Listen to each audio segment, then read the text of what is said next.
American child. Please welcome Dr. Amos Wilson.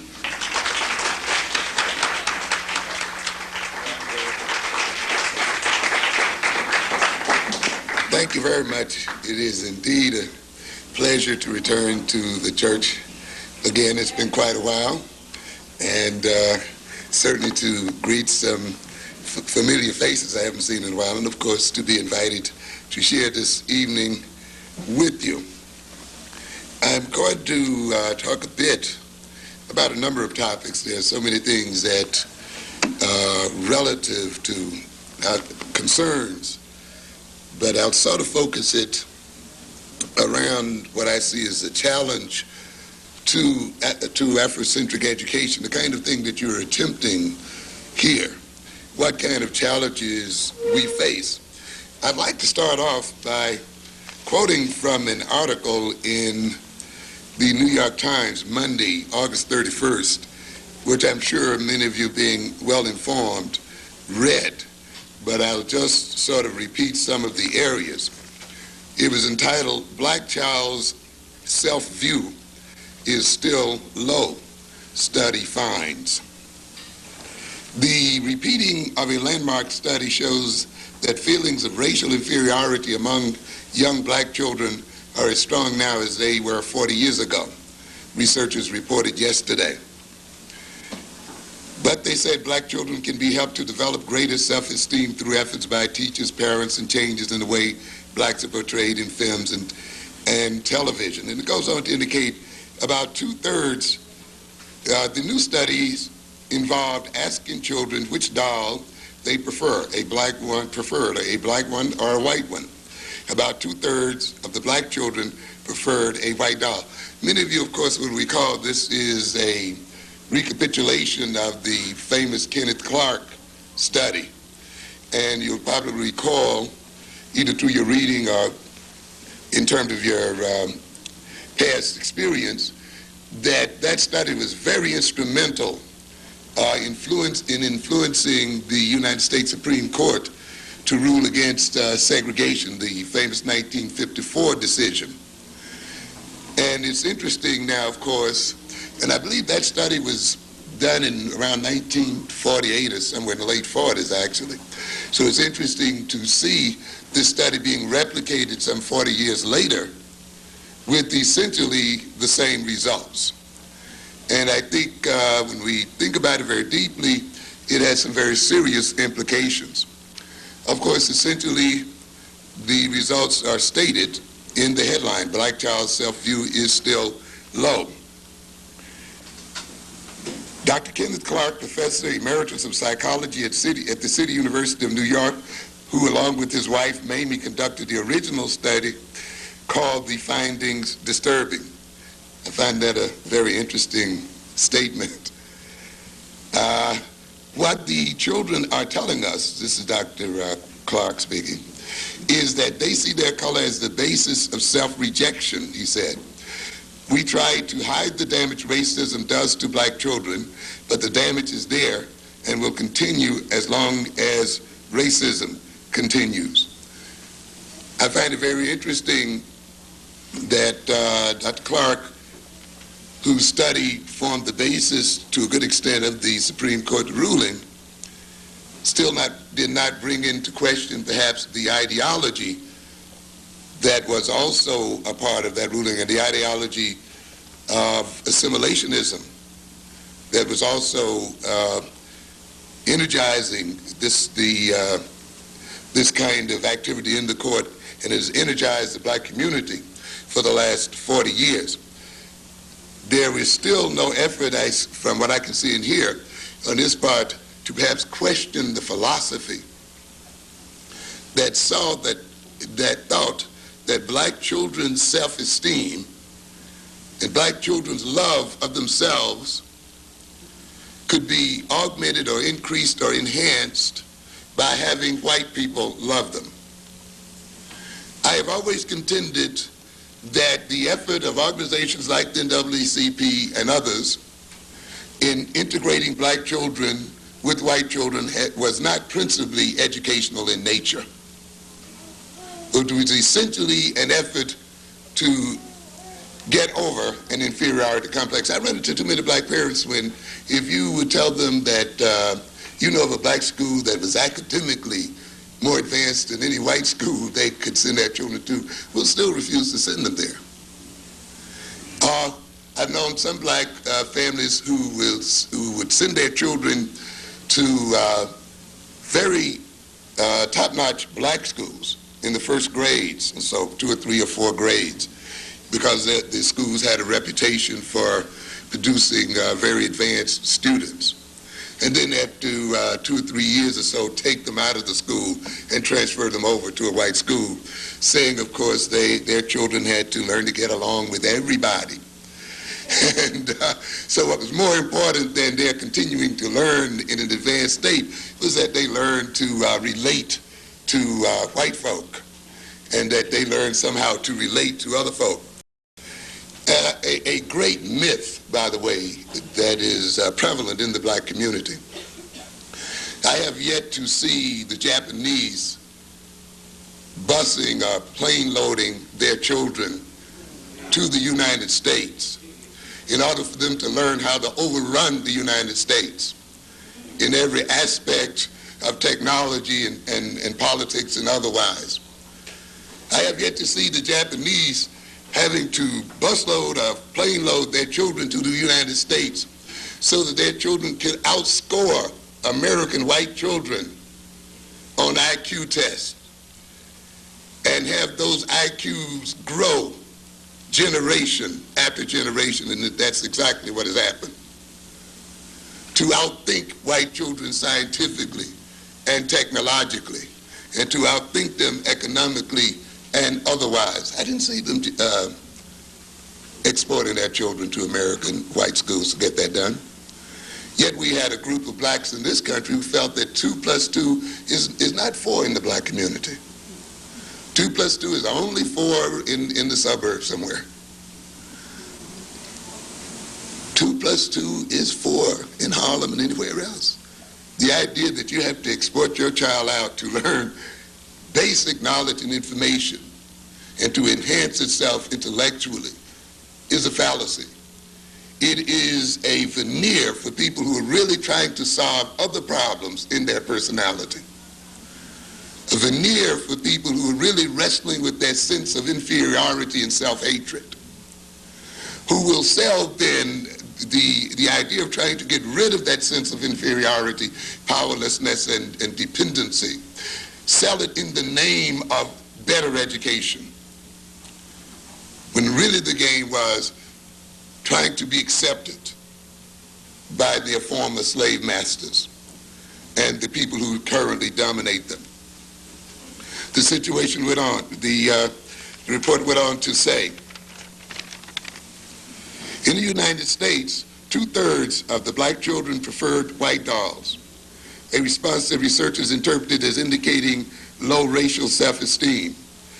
In the Trinidadian study, that is, they went to Trinidad and replicated the study there as well, 85% of light-skinned black children preferred the white doll, and 64% of dark-skinned black children.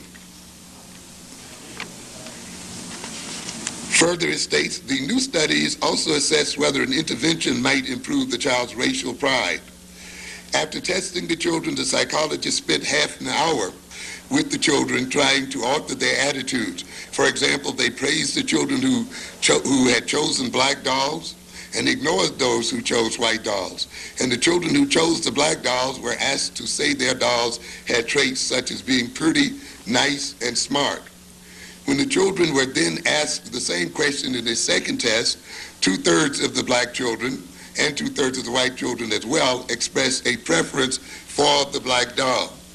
The idea here, this indicates then that this sense of inferiority can, of course, be educated out of children, and that a correct cultural education will remove to a good extent this inferiority complex that has been inculcated in black children. It would indicate then if our children and if we as a people have an inferiority complex, it is one that has been deliberately induced.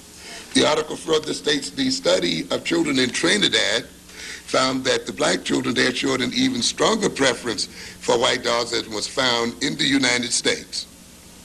In the study of 257 children in preschools in Trinidad, Sharon McNichol, a clinical and school psychology at Creedmoor State Hospital in Queens, found that 3/4 of black children there preferred the black dogs.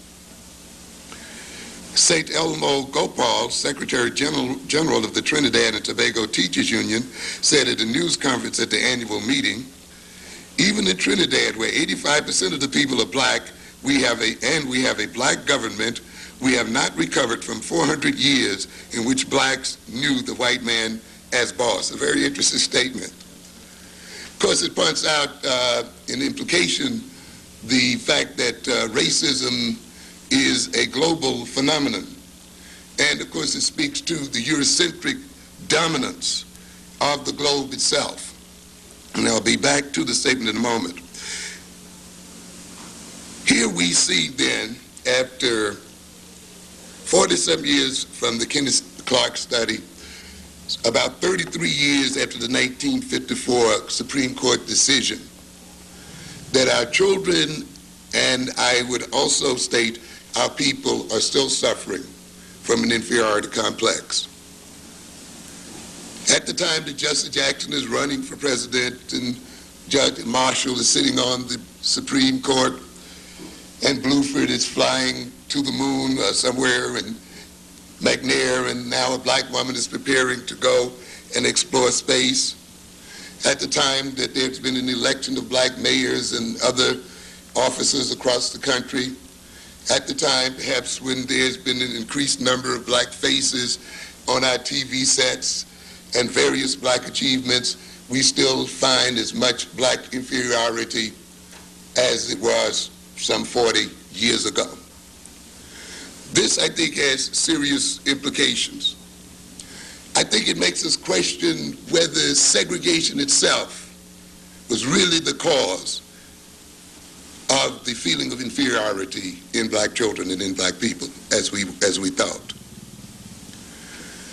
It'll make us question also what I think was a naive belief, that if we integrated with the whites, somehow they would stop seeing us as people of color or as black people. If we integrated with the whites, somehow the world would stop dividing itself up in terms of race, that somehow the world's division of itself in terms of African people and European people, black people and white people and so forth would somehow end. I think this study clearly implies then that this is not the case. I think it implies on a deeper level that inferiority in black people is a political and social necessity. I often, in speaking to my colleagues and others who are interested in psychology, and of course in the current book that I'm trying to develop now, get across the idea of how black psychology differs, particularly black psychology at this time, differs from Eurocentric psychology. And I think one of the major ways that it differs from Eurocentric psychology is that when we talk about abnormality in the black personality, when we talk about feelings of inferiority in black people, feelings of self-hatred and self-alienation, feelings of incompetence, feelings of powerlessness and so forth that we hear a lot about, we must recognize that these feelings are a political and economic necessity. And we should start from that premise if we are to understand the psychology of black people. I often put it this way. In order for us to be in the state that we are in today as people, we have to be out of our minds. We literally have to be crazy. It is necessary for us to be crazy. It is necessary for us to be backwards. It is necessary for us to be maladjusted. It is necessary for us to be disunited. It is necessary for us to be self-hating. It is necessary for us to be filled with an inferiority complex. In a world where the European is essentially about 10% of the world's population, if that 10% is to continue to rule over the other 90%, it must keep that 90% out of its mind. It must keep that 90% in a state of deception. It must keep that 90% filled with a feeling of powerlessness and incompetence. If this 10% is to continue to consume more than 60% of the world's resources, if this 10% is to continue to rob African, Asian, and other nations of their material wealth, then it must keep those people in a state of maladjustment. And this implies then that no matter how much integration you may bring about, the feeling of inferiority must be a constant in the black personality. No matter how many people you run for president, no matter how many mayors you get elected, no matter how many people you get on the board of IBM and the others, the basic sense of inferiority, the basic sense of dependency must remain a constant in the black mind. And I will indicate this, and I think this study, which occurred now some 40 years later, shows this to be the case. Dr. Clark shows surprise that after all of this time, this feeling is still there. I would not, and I don't think any student who's basically looked at the necessity of black people being out of their minds as being the foundation of European dominance would not be surprised. I think it was quite predictable. Remember, these children have this feeling of inferiority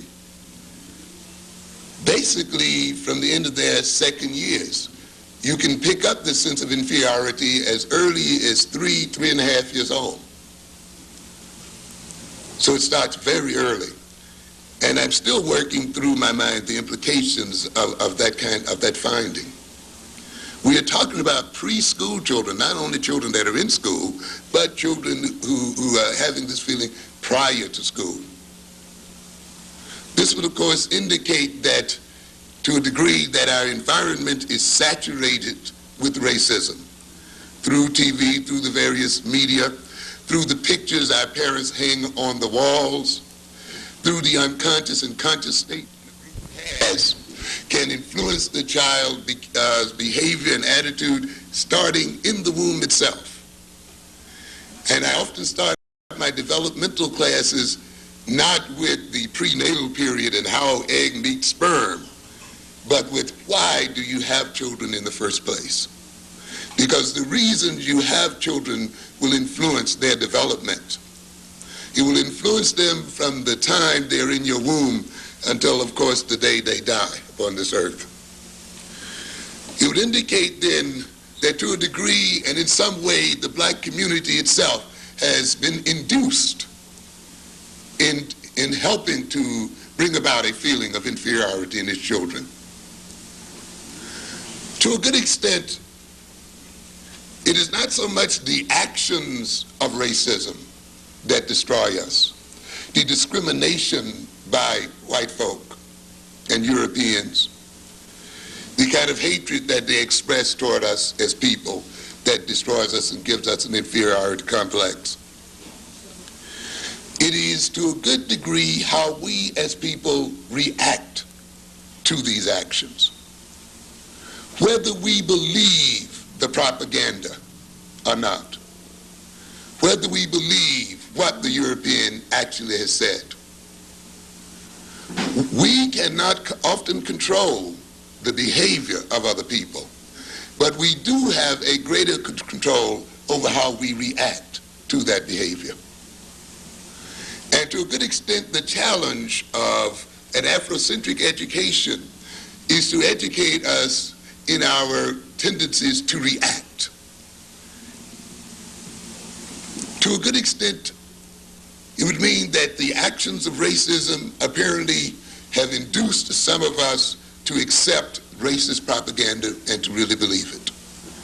to internalize it. Once we internalize the propaganda, then we become social agents for the racists themselves. And to a good extent, then, the black family, once it internalizes the propaganda of Eurocentric racist, becomes a social agent for the racists and begins to produce the kinds of children that the racists want from the time of conception onward. It becomes instructive, you see, to look at a family not as something that just raises children, but a family, to a good extent, is the social agent of the society. It produces the kinds of children that the society says it needs and wants. The family looks out at the opportunity structure, at its own social position.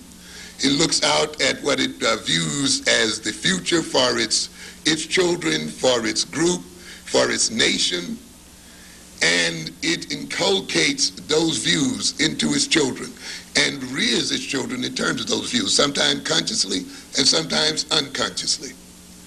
And in that way, it begins to create the children for the society. In a heavily segregated society, for instance, if your black boy or girl would have said some years ago that they wanted to be president of the United States, or that they were going to be president of the United States, how many of us, by being realistic, would have discouraged that view? You know, ain't no black man going to be this, or no black woman going to be that. Be real. And in the service of being real, by saying, well, I don't want him to be disappointed. I want to save him from racism and save him from the recognition one day that there are limitations to his aspirations. We quietly steer them toward a trade or a skill. Get this and get a job. So you, what's happening there? While it may have a realistic basis in a certain sort of way, you are also at the same time, though, creating the child's aspirations. You're also creating the child's motivations. You're creating the child's view of itself in line with the way the society is structured. A true Afrocentric family not only relates to its children in terms of reality, but it relates to its children in terms of idealism. It relates in the sense that there is a world that it as an African family and we as an African people want to bring about. While the black man may not be president of the United States, it does not mean that he cannot rule the world. The true Afrocentric family then not only raises its children in terms of the so-called social realities, because it recognizes that social realities are things that men create themselves. And therefore it raises children to create a reality suitable to the advancement and development of black people. But an unconscious black family, an unconscious people, a people who fallen victim to racism, a people who fallen victim to a sense of inferiority, then will produce the kind of inferior children that the white society needs to continue its dominance in the world. And in this way, then, the black family and the black community and black leadership becomes allied with the dominant group and with the Eurocentric group. It is this kind of thing that we must come to become conscious of and to defeat consciously. I'm going to give you a little taste of what I'm writing about in my current book. I want to indicate that black maladjustment is not just a suffering in the soul of black people. It's not just a feeling of inferiority in which over which the individual has to get. It's not just a feeling of alienation that you get over by going to a therapist, that you get over by attending various therapeutic sessions. Black maladjustment is functionally necessary for the world as it is currently constituted. Black maladjustment is a political factor, and I often try to get across to people the understanding that when we go to these universities and these schools, one of the greatest deceptions that's run upon us is the idea that the things that we are taught in these schools are non-political, that they are neutral, that they are somehow universal. And of course, the whites run a beautiful game on us when they, for instance, name their courses without putting their ethnicity in front of them. They don't say white psychology, white education, white economics, white physics, white chemistry, you know. And we often naively then assume because they're called economics, psychology, anthropology, that means we are in a course that has general and universal meanings. And we are made to think that we are odd when we call a course black studies, that there's something wrong with it. But every course in the American college and university and in the American educational establishment is a course in white studies, ladies and gentlemen. And every course in every discipline is designed for essentially the same thing, to maintain white dominance. We must be very conscious of that. And we must recognize that a major part of the education of our children and of ourselves is the fact that we have to politicize the courses that we're taking, even science, even physics and chemistry.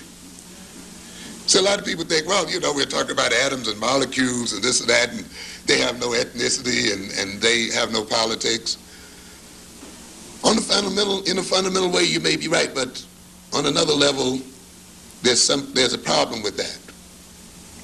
Science, scientific thinking, and technological development does not just develop in the head of some genius. It's not the result of some scientific genius who happened to strike upon some major discovery. Scientific discovery and technological development take place within a political social structure. You have to have a political system, a system of social relations, an economic system in order that science and technology develop and flourish. They do not flourish in a vacuum. Therefore, it is not enough just to teach your children physics and chemistry.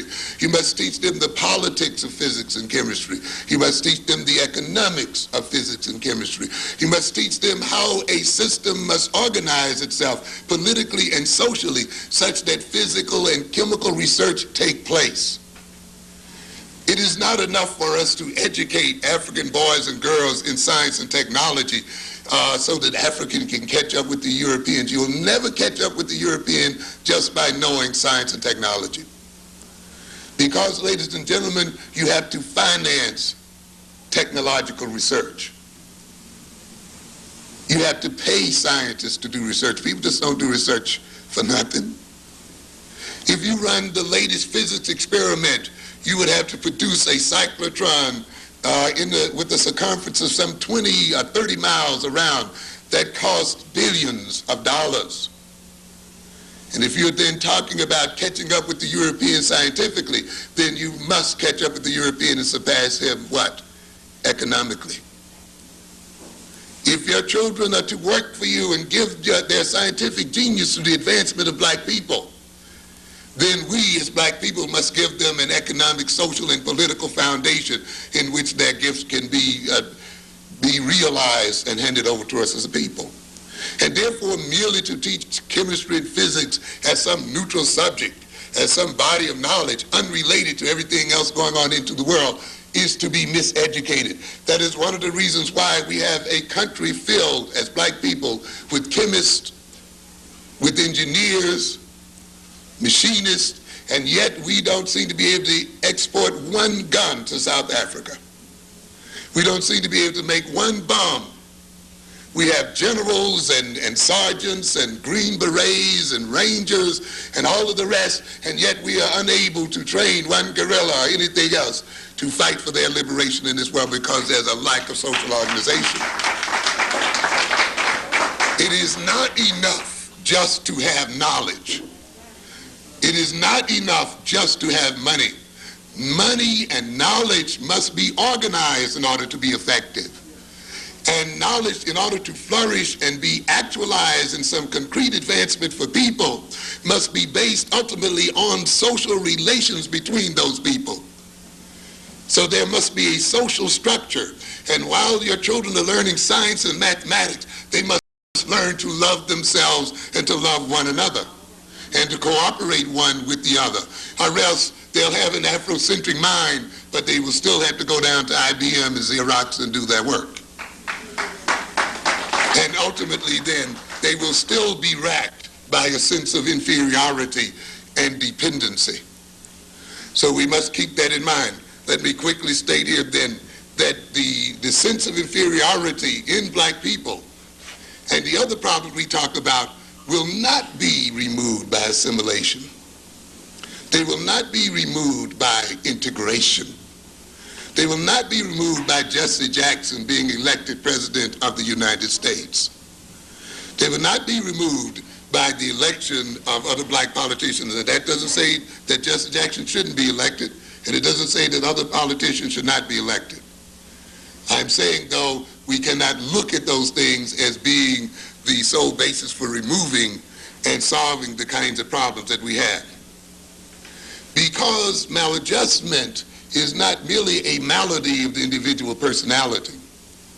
Maladjustment is functional for a system. That system sometimes can be a family. Do you know sometimes a family is held together by a sick person?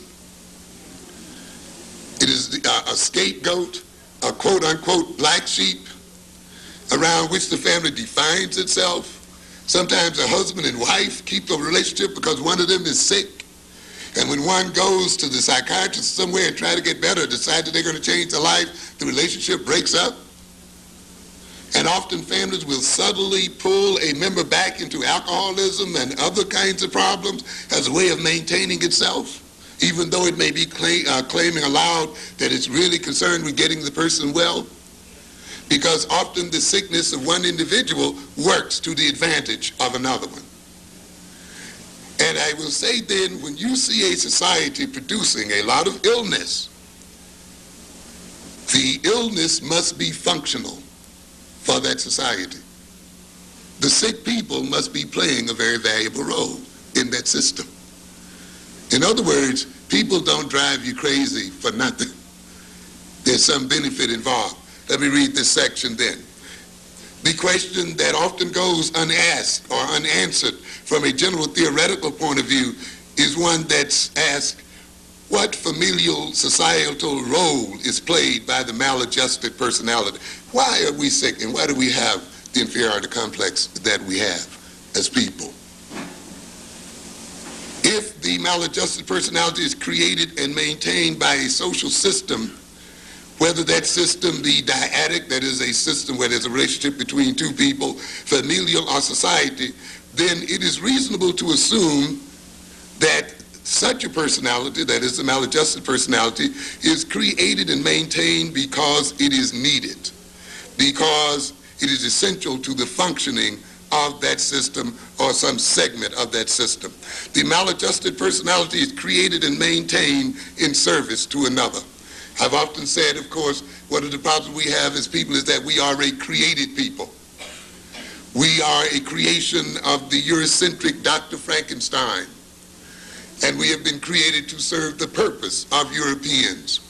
One of the major goals of an Afrocentric education and of Afrocentric development is that we become self-developing as a people, that we determine what our personality traits will be, that we determine our destiny and our direction, and not be determined by our reactionary relationship to some other people.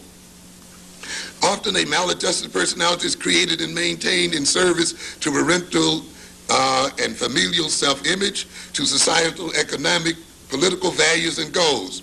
If the maladjusted personality is a defensive and avoidant one, and such defensive and avoidant tendencies are deemed neurotic, then they are created to defend the individual against neurotic demands and to protect it, to help him avoid a reality that is painful. However, that doesn't mean that the individual is not engaged also in serving the society. Often we look at a neurotic person as a defensive personality, as a personality that is avoidant. It seeks to avoid certain responsibilities and certain reactions and certain realities. We must also see, though, that personality in defending itself, in avoiding certain realities, actually serves another group or another person. I was doing a lecture here on self-hatred, and in the very first lecture, I dealt with the image of the blonde, blue-eyed Jesus. And I made the statement that you had to beware of a church such that when you walk into it, the first thing you see is a blonde, blue-eyed Jesus back behind the altar. That church is lying to you, and that church is going to have send you to hell. How did I say that? Because first of all, there's nowhere in the Bible that a description of that Jesus has ever been given. And secondly, that Bible strictly states that graven images should not be made, and it's done. And one minister jumped up, offended because of that statement, and took the statement personally. And I'm a minister in the such and such a church, and I took a course under Dr. Cone at Columbia University, and just laid it all out for me, and objected to it as if I were attacking the minister directly, when I was dealing with the concept, and I was dealing with the psychology of having gods painted in alien forms, and how that induces self-hatred and maintains self-hatred in the people. How praying to a white man is damaging to black people, and how thinking of God as a white man is damaging to black people. I'm dealing with the concept here. Yet she felt a need to defend what she thought of as herself and her profession. But in defending herself, she actually defended the system. She actually defended the status quo. And many of us then, as neurotics, you see, as we engage in our neurotic and maladjusted behavior and defend our egos and defend our vanities and defend our prides, actually support and hold up the system. Parent or justify the abusing family. And how we, in many instances, end up justifying the system that abuses us. Integration itself indicates that, wanting to live and be loved and lay around with people who destroyed us and enslaved us and given us the greatest pain in the world. Sometimes what we call in psychology the love of the aggressor. To the people you want to love most, of the people who've done the most damage to you. Unhealthy personalities cannot be created by healthy environments. Since the unhealth of an individual or group can result in the relative health, wealth, security, and power and sense of identity of another individual or group, then it serves the interests of the latter group. In other words, the unhealth of the black community serves the health and wealth of the white community. Just as the sickness of the drug addict serves the health and wealth of the pusher. So in a sense then, it becomes in the interest of the pusher to keep the addict, of course, addicted, even though he claims he's doing him a service and a favor. The latter group becomes dependent, that is the unhealthy group, comes to need the unhealthiness, and that is the dominant group really becomes dependent and comes to need the unhealthiness of the former. If the health of the former means a reduction in the dominance of the latter, then the latter resists the health of the former despite its pretensions to the contrary. In other words, when we even see assimilationism, we don't have time to talk about it here tonight, but in many ways assimilationism and integrationism is really another prompt for the maintenance of white power. And while we thought that we bought it in to a great extent, I would argue that to a good extent the white ruling class helped to push it as well, because it also helps to maintain the white ruling class in power. When you have a minority of people, such as the European, often in order to stay in power, they must recruit from the very people they oppress. And therefore, they will call up from those people certain talented people or other types who then will identify with their masters and help then to maintain the control over the masses. This often will be called integration and will often be called desegregation. But ultimately, if you look very closely, you'll notice one thing, that the real power relationship between those two groups has not changed. I talk about a number of things that we call constants, that if we look closely in the relationship, at the relationship between Europeans and Africans, we will note that there are certain basic things that have not changed despite all of the other things we look at. Despite integrationism, despite political and social change, there are things that are still basically the same and have been the same for the last 400 years.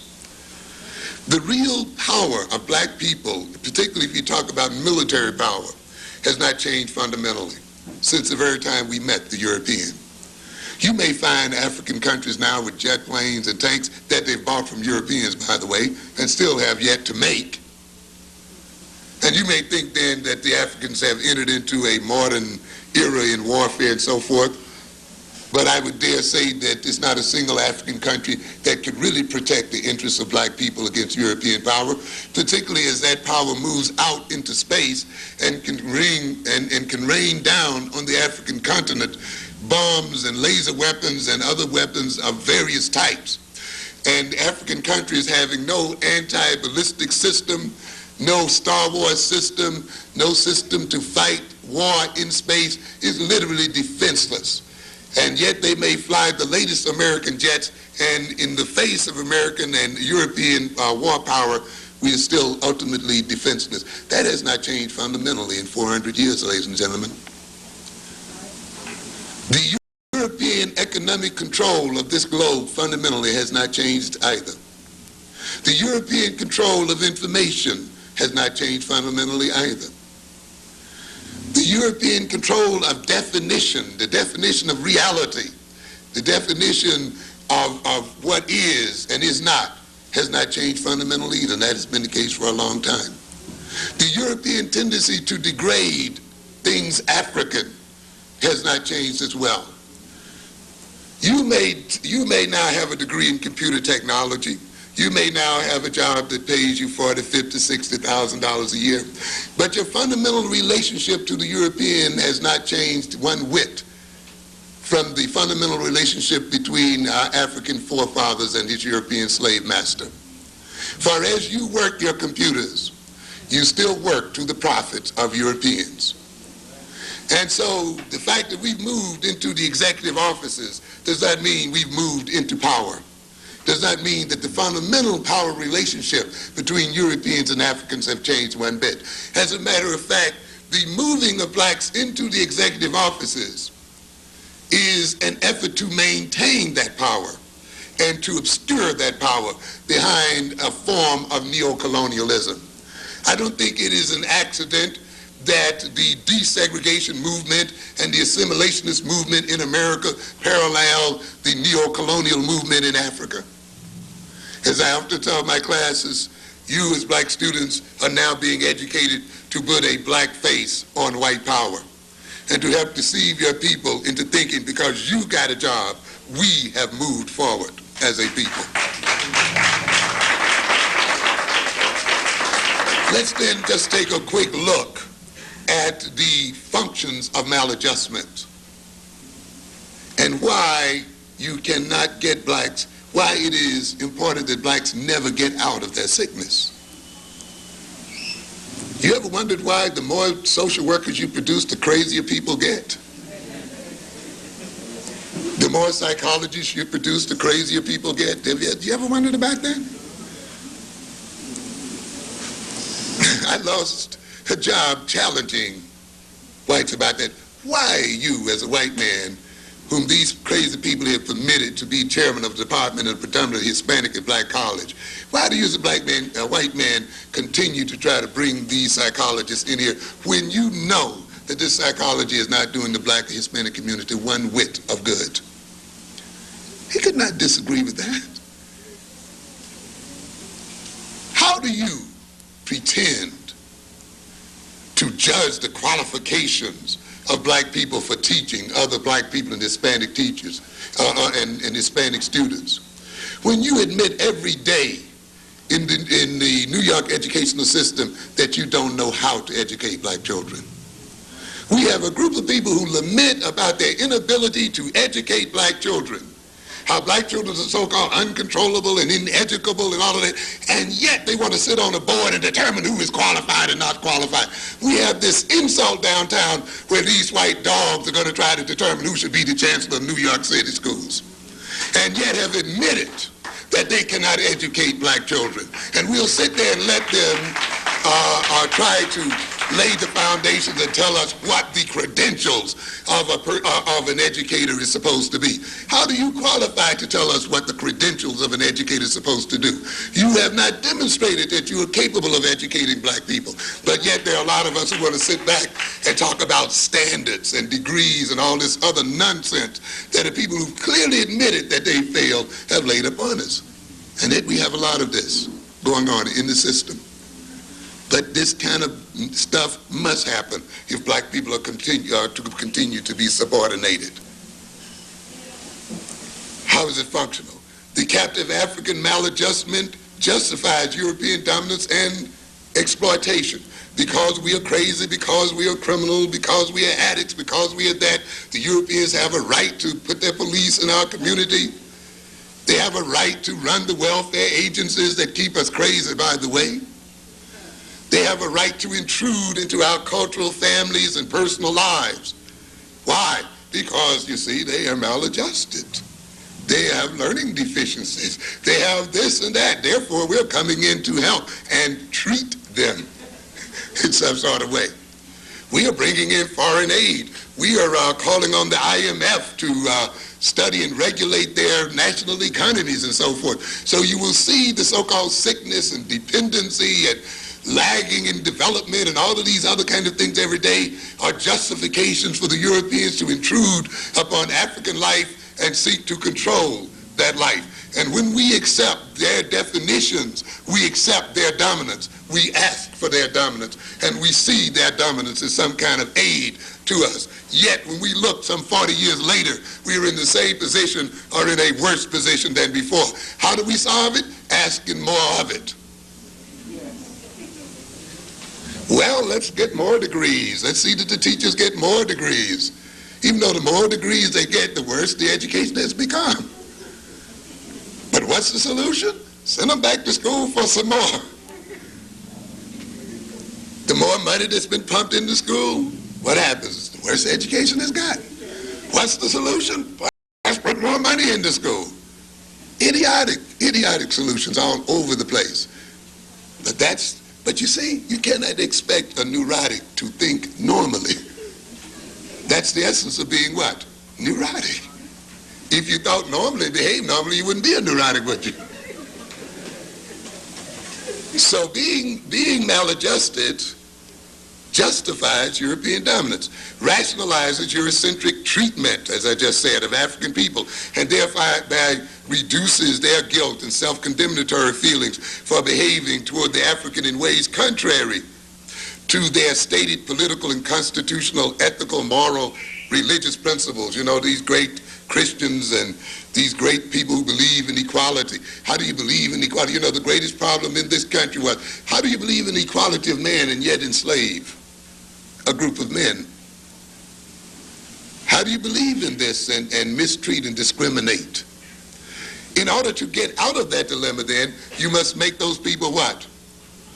Less than men, less than human. You see? So then in that way you can justify what you're doing. They're not fully human. They're not fully men. They're not fully intelligent. They're not fully capable of self-government. They're not fully capable of guiding themselves. Therefore, it's only incumbent on us, those of us who are lucky enough to be more intelligent and divinely sent to rule over men, to take care of them. It is incumbent upon us to take up what? The white man's burden, which happens to be the black man. But actually the other way around is we have to carry them as a burden. The maladjustment of black people maintains Eurocentric self-esteem, self-definition and identity, self-concept, sense of security, wealth and power, and control, since the captive African's debilitated state, debased and degraded nature will not permit him to successfully overcome such dominance. The lowest European on the lowest street, Skid Row in this country, can always say one thing: at least I'm not black. He defines himself, and his self-esteem still rests upon the ultimate degradation of black people. So no matter how low and evil he sinks, he still has a superiority attitude toward black people. And therefore the degradation of black people and maintaining black people in that state is important to the European sense of self-esteem and self-identity. The European more or less defines himself in contrast to the African person. Many of you have run into Europeans, and when you came to be what they did not expect to be, you've seen them unravel before your very eyes.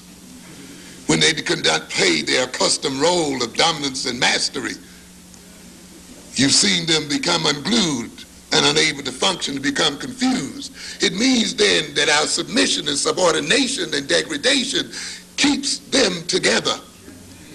And therefore it is necessary for them to maintain this degraded state in black people in order to maintain their sense of self as a people.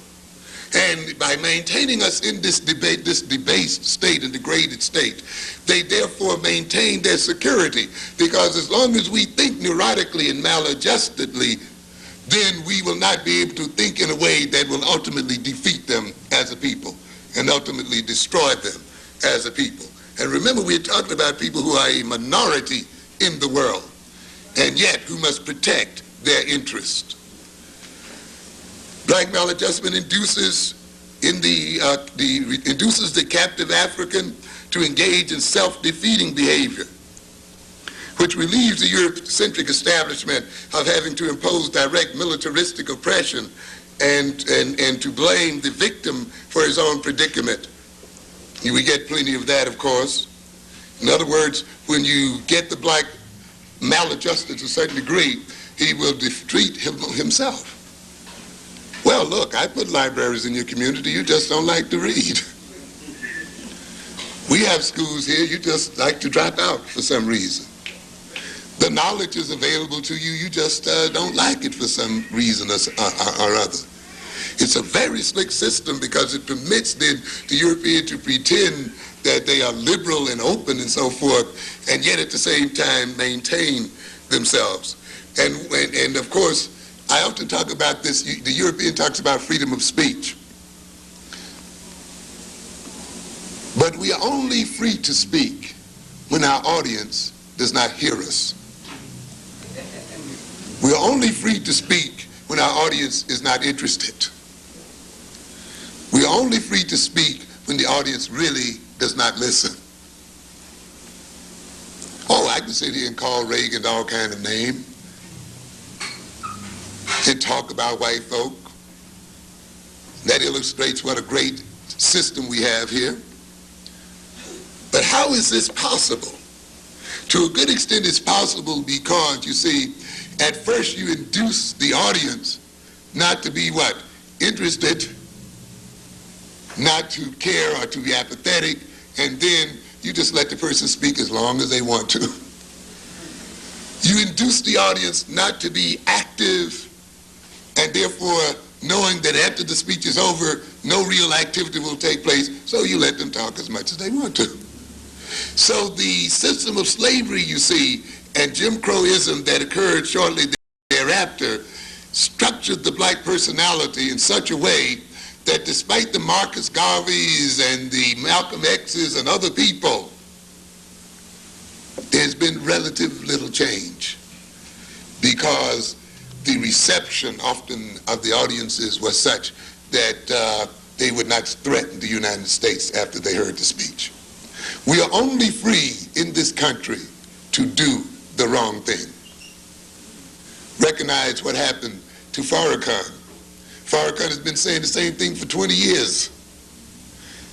But to a good extent, when the whites actually thought that black people might really be listening to Farrakhan, might really act upon what Farrakhan was saying, he can't now get into Javits Center.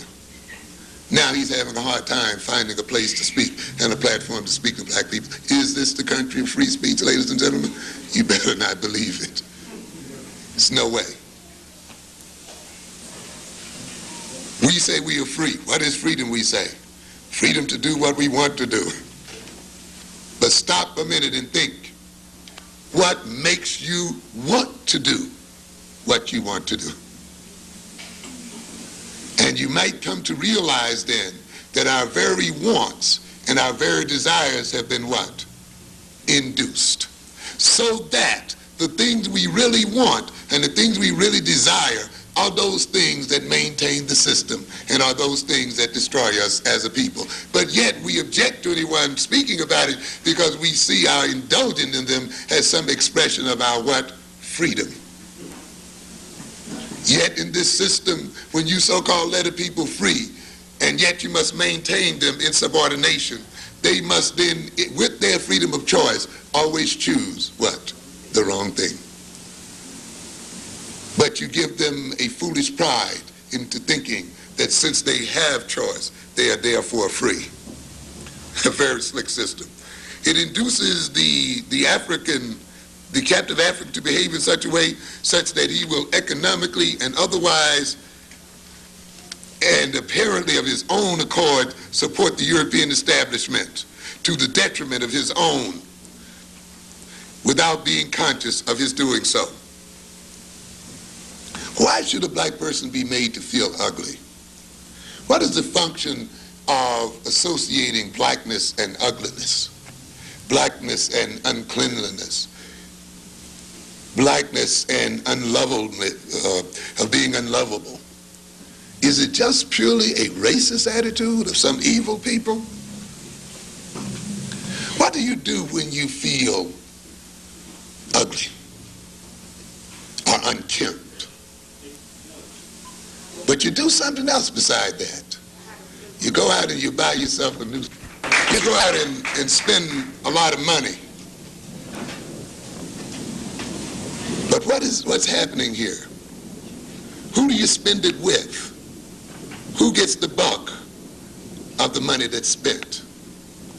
In other words, the African feeling ugly and unclean in his attempt to compensate for that feeling of ugliness and uncleanliness goes to the very person who made him feel that way in the beginning and purchases and buys from that person and therefore maintains the very individual that destroyed his self-image to start with. Do you think then an economic system that depends upon a bunch of people trying to compensate for feelings of inferiority by buying brand names? I don't know where brands, you know. By buying names of other people on their clothing? Do you think that system is ever really going to let you out of that feeling of ugliness? It can't. It's economically dependent upon that feeling, ladies and gentlemen. If we were made to feel naturally beautiful, don't you know we would destroy the cosmetics and industry? So we must feel naturally that nature itself has not made us beautiful, so that we must compensate for it. And therefore we can see then that the inducement of inferiority in black people, the inducement of a feeling of ugliness, the inducement of these various negative feelings must stay in black people, so that in trying to compensate for these feelings, black people will economically, politically, and otherwise support the very people that induced them. You see, the alienation of black people is economically functional. It's just not a feeling you have in your mind. The fact that you may wrestle with your own self-estrangement, separation from yourself, is not just a feeling you're having within yourself. It is a politically functional feeling. It is induced for political purposes. What does it mean to be alienated? To be alienated does not only mean that one suffers a split within the personality, that one feels estranged from himself, that one does not know himself. Certainly that's an aspect of alienation, and this is the way it's talked about in the psychology books, you see. And when you read all of this psychology, you think you're really getting heavy, you see, and the Eurocentrics teach it to you very directly, and you feel very profound when you talk about the great dynamics of the head and ego struggling with one another. Why do you alienate a person? We are alienated so that we can serve aliens. That is the function of alienation.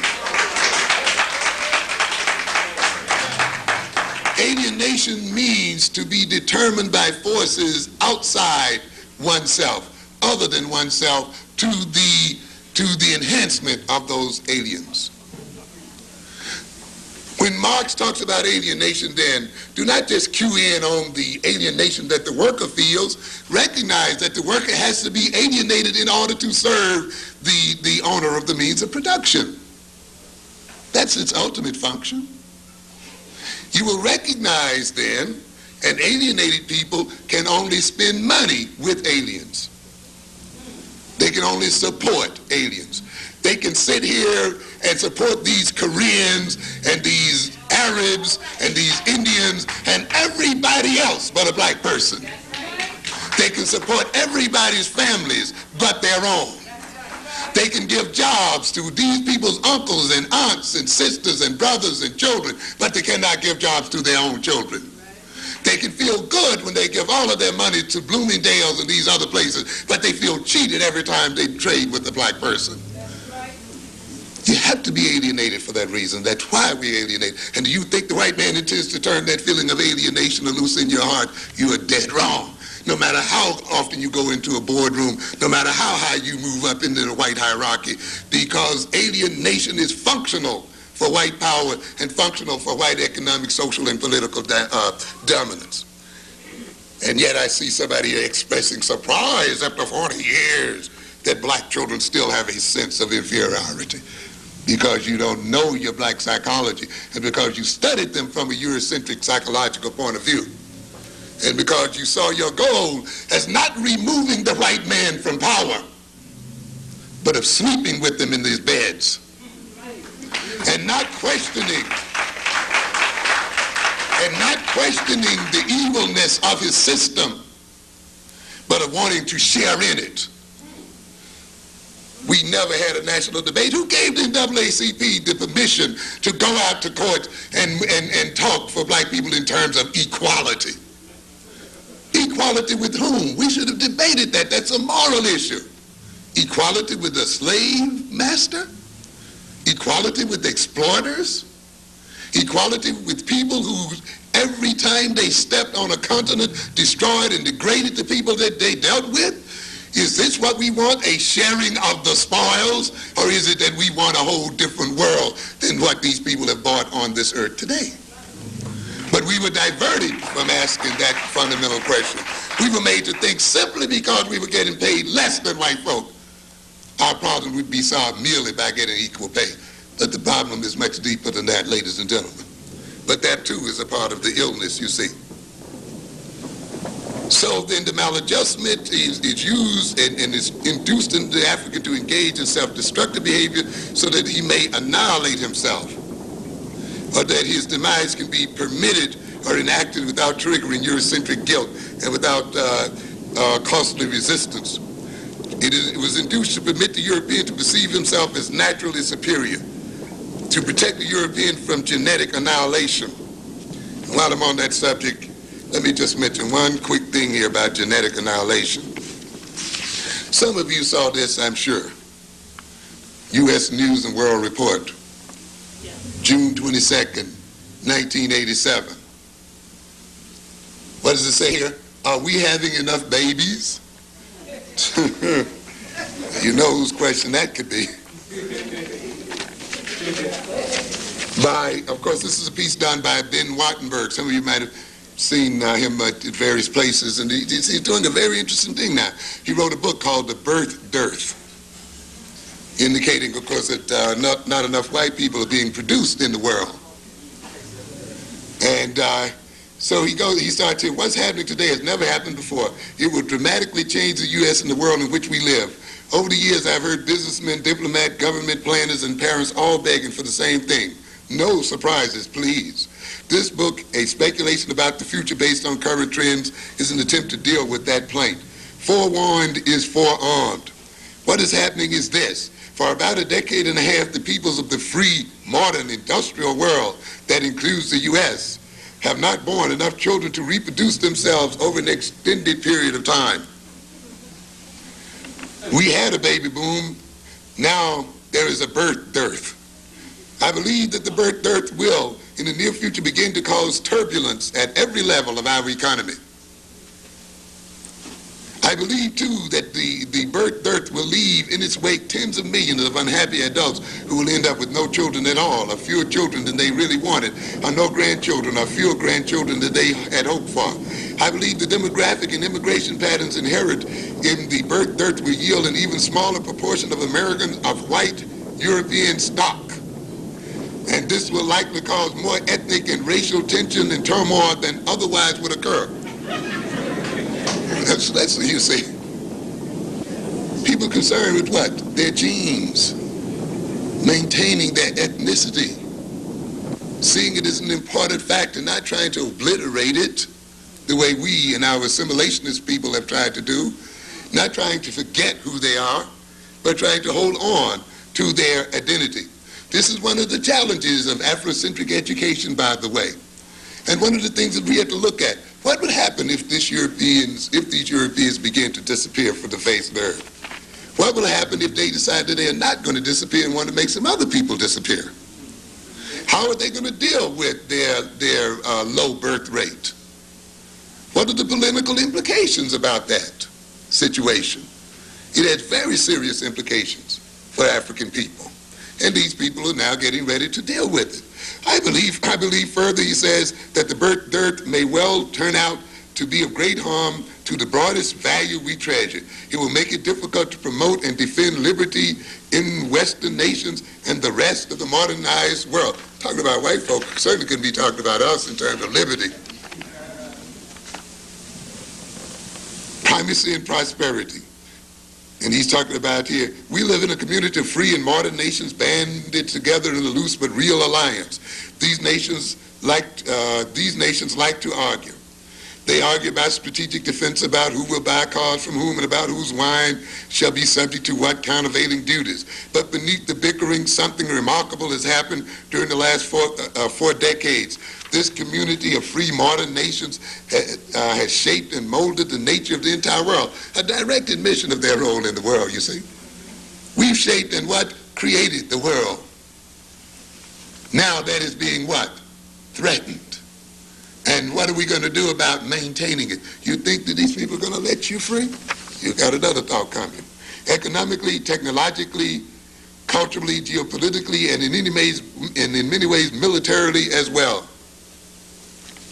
In other words, we've shaped it militarily as well. It's interesting sometimes when I see the Europeans talk about their boys being killed, and of course I was being killed along with them. They talk about gets being robbed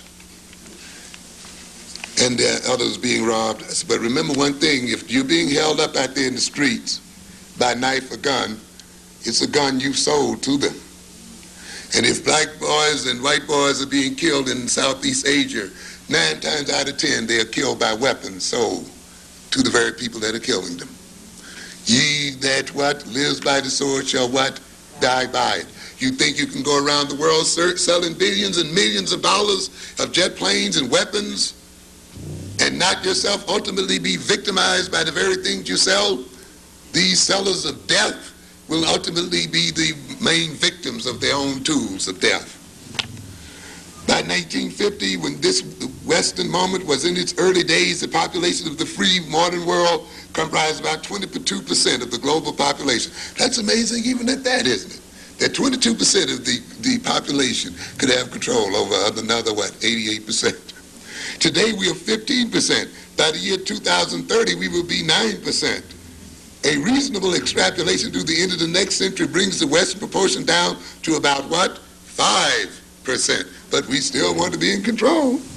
A question arises: will our values continue to dominate in a world where our population shrinks to 9%, shrinks to 5%, even lower? And he goes on to talk about population and power. Can you see again? Let's look at, I hope I'm not holding you up too long. I'll be through shortly. I just want to make a few other quotes from this. What happens when the West is less than 10% of the world, less than 5%? Do mere numbers of people equate with power and influence? Consider first the military situation.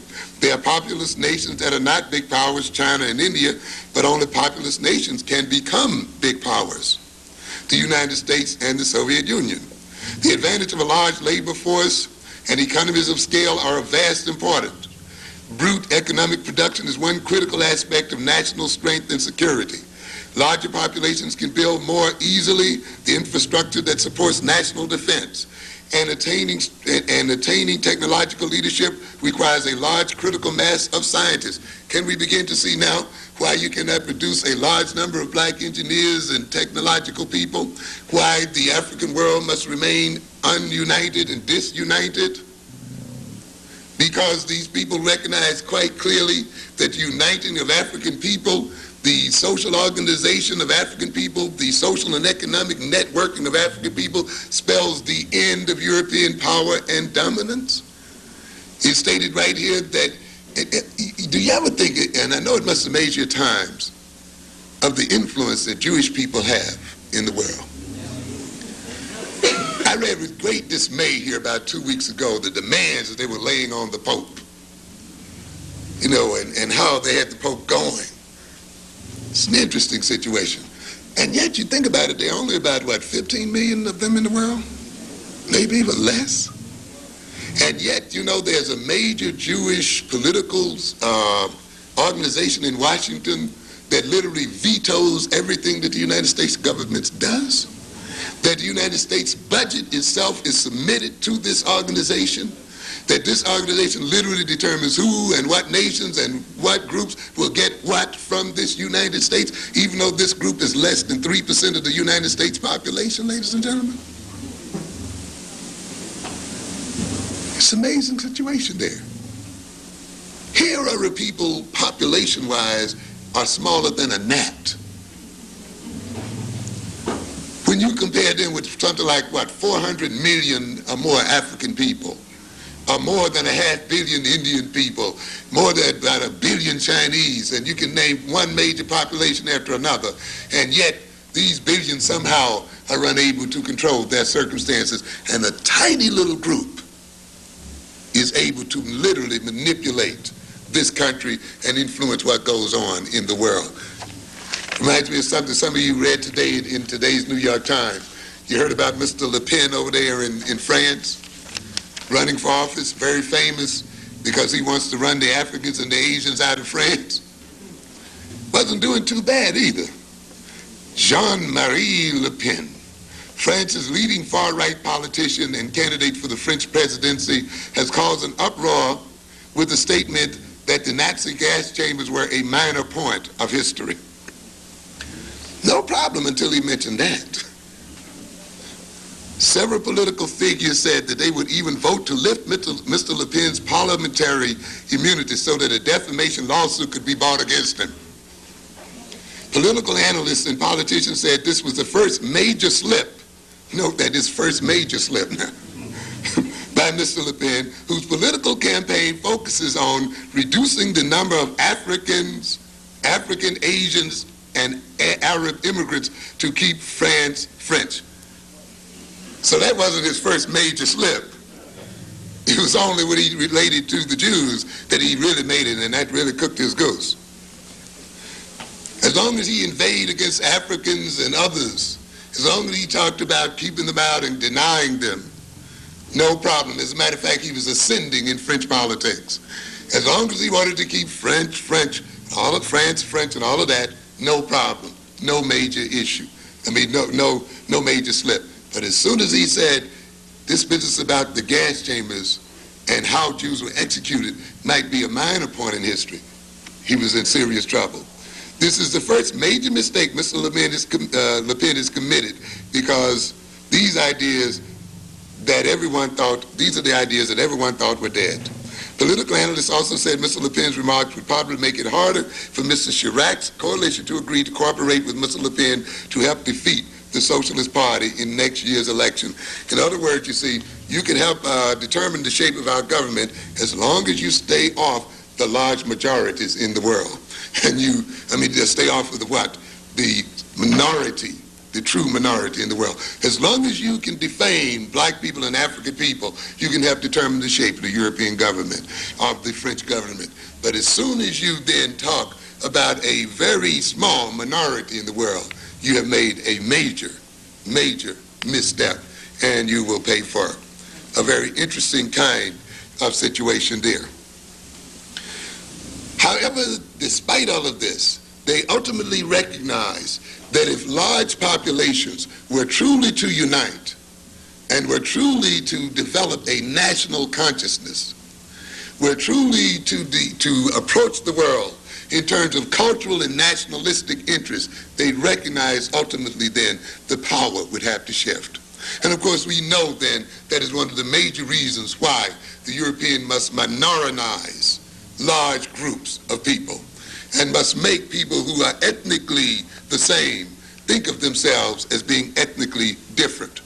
On a larger consumer market, only a larger consumer market can support much broad-based industrial scientific innovation, which often spins off into the military field.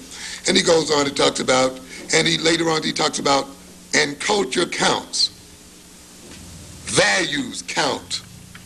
If the peoples of the world admire Western values and seek to adopt them, we are what? Stronger and safer. So you think then, with this kind of attitude, that African values will be permitted to flourish among African people if we leave it up to them to determine what values are there? There is another way to be poor. Blacks and Hispanics have higher fertility rates than whites, although middle-class blacks have lower fertility rates than middle-class whites. Very interesting situation there as well. Have we, as black people, been so concerned with living in a European lifestyle that we've given up reproduction? No. Yet, many of us who are in the so-called middle class have done exactly that. This situation also illustrates the very deadly nature of European society and its very opposition to African values. You must recognize, when you read Freudian psychology, at the bottom of that psychology is a critique of European society. A society that comes to hate sex. A society that sees sexuality as its enemy, as in opposition to civilization. A society that denies its gods sex and sexuality is a society ultimately that's going to be a deadly one. How can you have fear and hatred and antipathy toward the very source of life and not ultimately side with death itself? And I think one of the major reasons this society has become deadly and a threat to the life of the very world itself is that it has problems with its own sexuality. And it has problems with the very basic nature of man. It has such a problem then that those who have the most to give to children, you would think, in terms of wealth, knowledge, and so forth, are the very ones that what? Do not have them. There's a problem there, ladies and gentlemen. And it's interesting to note then that this is diametrically opposed to the African sense and to African values that look at life and growth and development as a great value. But yet we note as African adopts these European values, they will also adopt the deadly nature of Europeans to the point often of killing their own children or denying them birth or denying them conception in the first place. And now the European is beginning to see the result of the philosophy that they have put forth. What happens in America? He goes, and it's interesting to note that this is one of the challenges. Further, recent immigrants have higher fertility rates than other Americans. By the way, some of you might have read 2 or 3 years ago about the browning of America. The idea that the Hispanics are moving in so rapidly that at the rate they're going, they'll soon be America's largest minority. There will be more Hispanics in this country than blacks. And that at the rate they're going, we'll literally have a brown America. That's a major question we have to deal with too, ladies and gentlemen, by the way. What will happen to the black population in this country as it is outnumbered by the Hispanic population, or as it is balanced off by Asian immigration? That's a challenge that our children must be educated to meet. I know it's a question we hate to deal with, and often we want to lump a lot of problems on the white and non-white, forgetting, though, that we as people have to compete against all people on this earth. Africa has to compete against Latin America as well for markets in this United States and other places. And we have to compete with other non-white people. And the idea then, when we just cannot let then other non-white people just function the way they want to without also looking at it in terms of what it means in terms of our own self-development, growth, and survival as a people. The influx then of Hispanics in this family, in this country, will have a major impact upon the quality of black life in this country. And I think those of you who, of course, go in the black community can already see that. Those of you who may go to Miami can already see it in very clear terms. And in certain parts of New Jersey can see it. And yet it's an issue that we don't want to face. The rate is less than that if illegal immigrants are counted. And let me go back. Today, fewer than 20% of legal immigrants to America are of white European stock. The rate is even less than that if illegal immigrants are counted in. There is little reason to think this will change. Birth rates in Western Europe are so low these days, there's hardly anyone left to leave.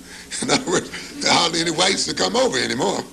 Today, about 80% of the current total United States population is of white European stock. At roughly current rates of fertility and immigration, demographers Leon Bouvier and Robert Gardner have projected that by the year 2080, the white European share of the U.S. population will be down to 60% and will be shrinking. With a higher rate of immigration, it will only be 50%. Very interesting. Reminds me of that movie, War of the Worlds, you know, when it looked like the aliens were taking over and then they died because of disease. Will the European die out? Will our problem be solved by their mere death? While we may take some pride in that if they don't increase the rate of babies they're having, we may be faced with another problem, though. Are we to get the European off of our backs only to have the Asian and others on our backs? So the idea that the European may die away or fade away should not give us too much relief, because we are still faced with the challenge of other groups exploiting us as well. What happens in America with birth dearth conditions under these scenarios? I think it will yield some unnecessary social turbulence. But it's interesting. I can't read you all of it because it's a long piece. I would hope you get a chance to read some of the pieces. I just want to indicate one or two other things when he talks about the time to pay attention and so forth. As I reflect on our situation, it seems that the real and lasting solution to our problem is not finally to be found in the realm of politics, the tax code, or the immigration code. Our central problem is in the realm of the spirit. An interesting statement, I think. For in the last analysis, it is our spirit that shapes our politics, our tax codes, and our immigration codes. So what are we saying? The spirit that indwells in people ultimately determine all of the other things. He goes on to say, but suppose we could re-inspirit this generation, he's talking about his generation of whites, to understand and take pride in the fact that they are a part of a remarkable, potent, productive, humane, beneficent culture. Well, what happens when we tell ourselves that as African people, We are engaging in what? Self-segregation? Superiority complexes of some kind? But yet this man recognizes that the survival of European people depends on what? Inculcating in their current generation a sense of what? Culture, a sense of themselves as a people.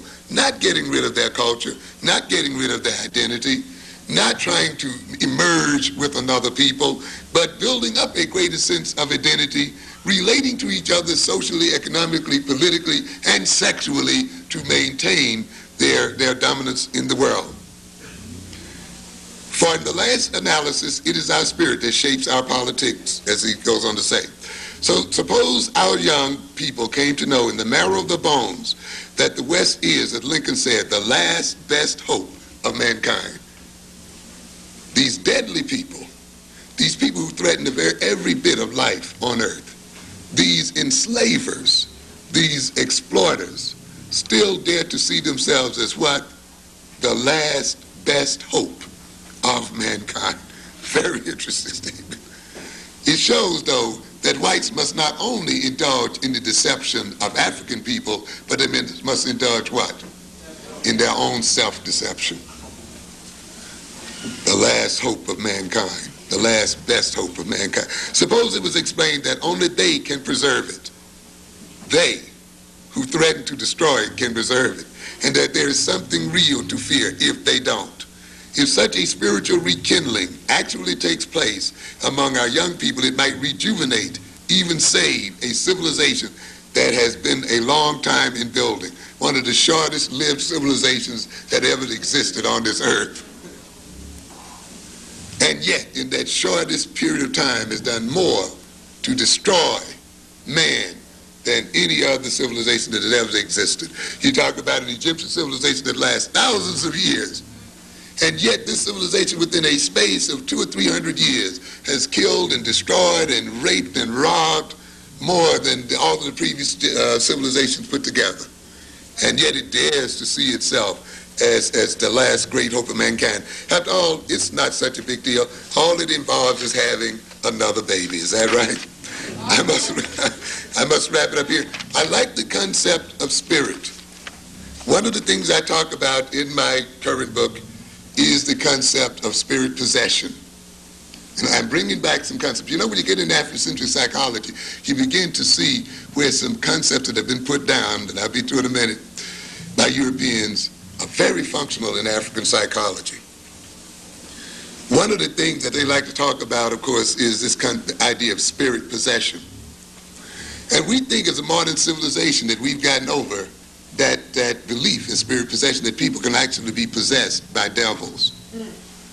But ladies and gentlemen, that is not true at all. People of every age are possessed in one form or another.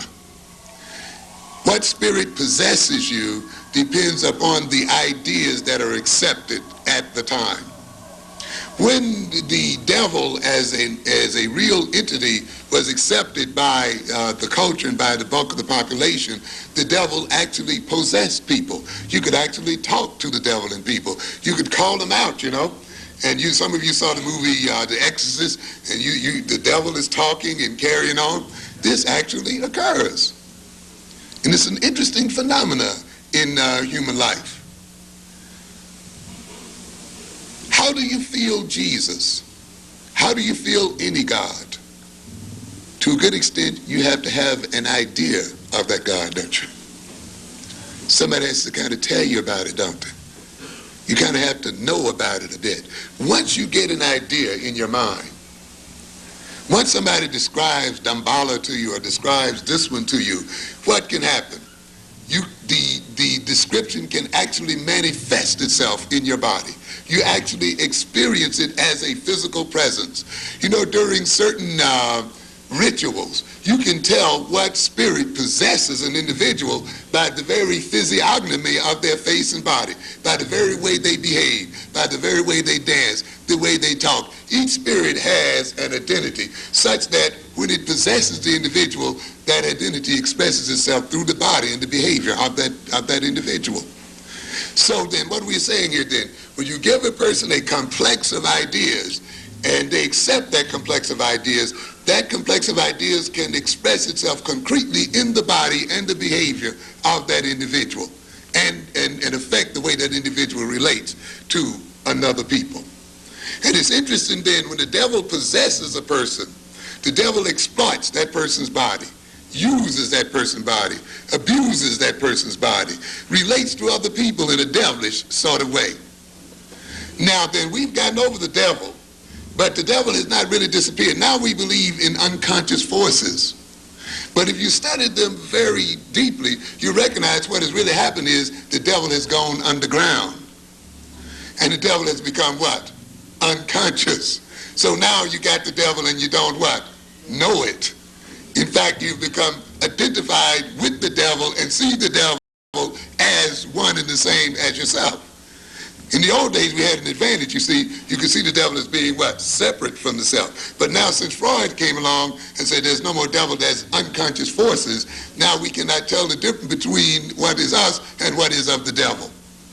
And it's interesting then that racism, it does not only express itself as an action of other people, it expresses itself as a spirit. And that spirit comes to possess a people and act through that people. And it destroys that people in terms of their behavior. When you're possessed by a spirit, you serve that spirit. You come to want to resemble that spirit. When a Michael Jackson or someone is possessed by the spirit of a white man, he wants to look like a white man. He wants to lighten up the skin like a white man. He wants to turn the hair like a white man. He wants to talk like a white man. He wants to walk like a white man. He wants to relate to other people the way a white man relates to black people. That's why you call other black people niggers. And that's why you treat them the way your master treats you. Because the spirit of the master is now in possession of the personality. They will even go so far as to get their nose trimmed and their chin narrowed and their cheeks raised and their total body mutilated so that the spirit that is in them expresses itself in the very face and features of the individual in and of itself. This is why this man talks about spirit, because he recognized the implanting of a spirit in a certain people means the movement forward of that people, or it influences the behavior of that people. And that is why it is necessary for you here tonight to implant an African spirit in the breast of black people the world over.